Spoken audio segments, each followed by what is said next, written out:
Assalamualaikum warahmatullahi wabarakatuh. Perkenalkan, saya Ira Safitri dari kelas 5 PAIC. Di sini saya akan menjelaskan materi tentang pengembangan instrumen evaluasi jenis tes. Yang mana pada mata kuliah evaluasi pembelajaran PAI yang diampu oleh dosen Bapak Fikri Farihin MPDI. Baik, tanpa berlama-lama langsung saja ke pembahasan materinya.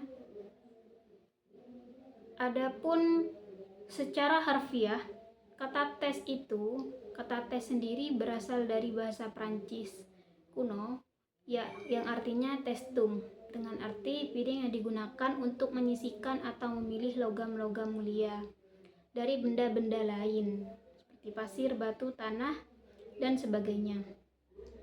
Sedangkan dalam bahasa Inggris ditulis dengan tes, yang dalam bahasa Indonesia diterjemahkan dengan tes atau ujian atau percobaan. Adapun dalam bahasa Arab, imtihan secara istilah tes taladah, alat atau prosedur yang dipergunakan dalam rangka pengukuran dan penilaian. Dalam karya tulis, testing adalah alat pengukur yang mempunyai standar yang objektif sehingga dapat digunakan secara meluas, serta dapat betul-betul digunakan untuk mengukur dan membandingkan keadaan psikis atau tingkah laku individu. Adapun dalam langkah penyusunan tes sendiri dan pengembangan instrumen evaluasi, dalam penyusunan tes diperlukan langkah-langkah yang harus diikuti secara sistematis sehingga dapat diperoleh tes yang lebih efektif. Adapun langkah-langkahnya tersebut, yang pertama yaitu menentukan atau merumuskan tujuan tes. Yang kedua yaitu mengidentifikasi hasil-hasil belajar yang akan diukur dengan tes.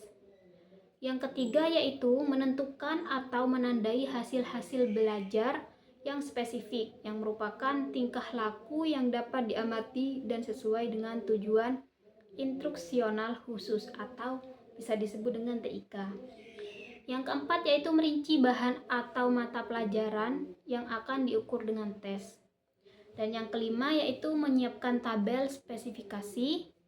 Yang keenam, menggunakan tabel spesifikasi tersebut sebagai dasar penyusunan tes.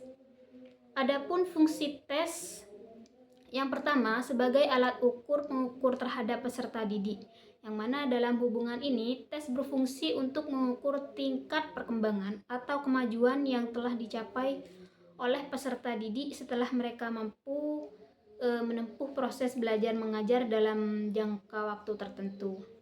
Adapun yang kedua yaitu sebagai alat pengukur keberhasilan program pengajaran, sebab melalui tes tersebut akan dapat diketahui sudah seberapa jauh program pengajaran yang telah ditentukan telah dapat bisa dicapai.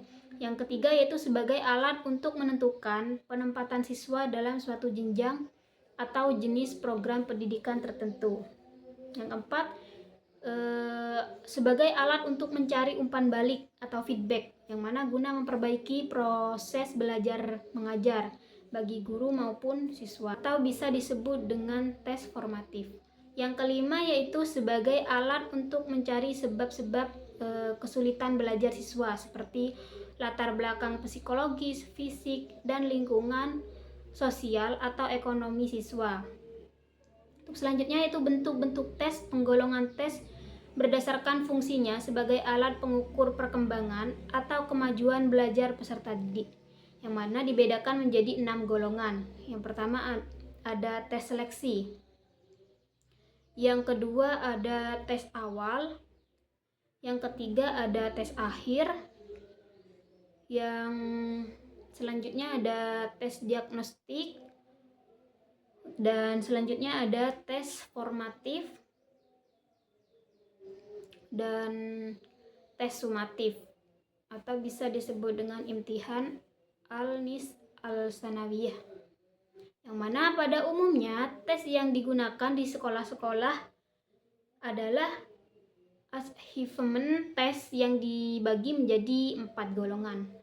Yang pertama yaitu pengembangan tes bentuk uraian, yang kedua pengembangan tes bentuk objektif, yang ketiga pengembangan tes lisan, yang keempat pengembangan tes perbuatan atau biasa disebut dengan performance test. Baik, terima kasih. Mungkin itu saja yang bisa saya jelaskan, kurang lebihnya mohon dimaklumi. Akhirul kalam. Assalamualaikum warahmatullahi wabarakatuh.